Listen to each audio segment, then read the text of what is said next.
I do think Trump is serious about acquiring Greenland. The US is concerned about the possibility of Russian planes flying across the Arctic towards the US.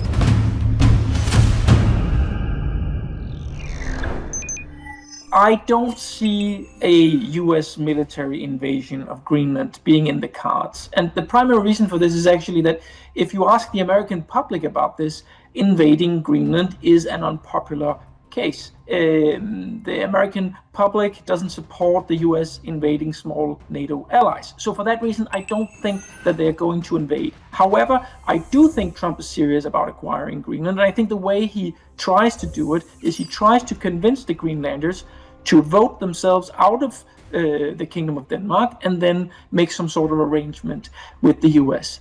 But there are little indication in the way of that strategy actually working so far.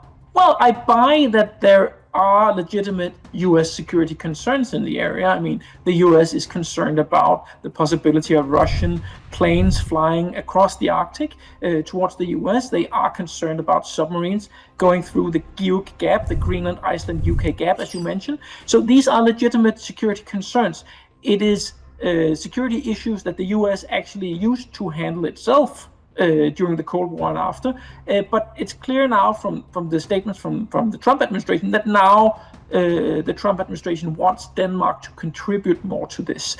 So actually, looking at the events these last couple of days, I think one thing that's actually would be the most worrying from a Danish perspective would be that Donald Trump also said that Denmark hadn't done anything in recent times. And the fact of the matter is, for the last year, Denmark has pledged a lot of money to increase security in the Arctic largely because this is something that the US wants. So it is worrying that Denmark is actually trying to take all these steps, and apparently Trump doesn't seem to notice. So the fact of the matter is that Greenland and the Kingdom of Denmark serves an important role as sort of as a part of NATO's defensive line. And in that sense, well, sure, you can say, well, the radar coverage over Greenland could be better.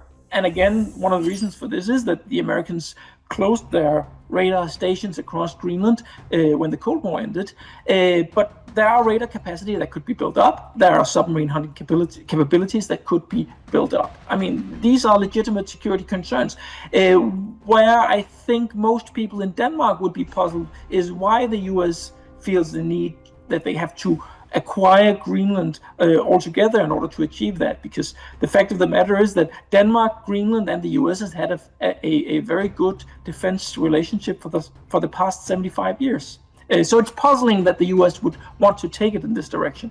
Donald Trump, he used to mention the economic argument, but actually recently stated that it was primarily the security argument that motivates the US.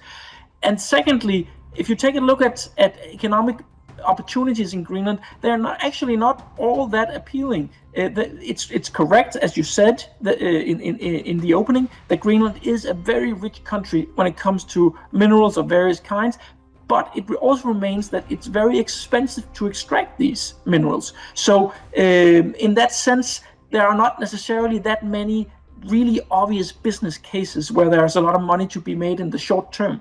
So for those reasons, I would tend to be a bit doubtful about the economic argument in terms of what drives Donald Trump. And I also just want to add that maybe we shouldn't rule out the possibility that this is about simply making the US greater and being a president that expands the US. That could also be an option. That could also be an explanation.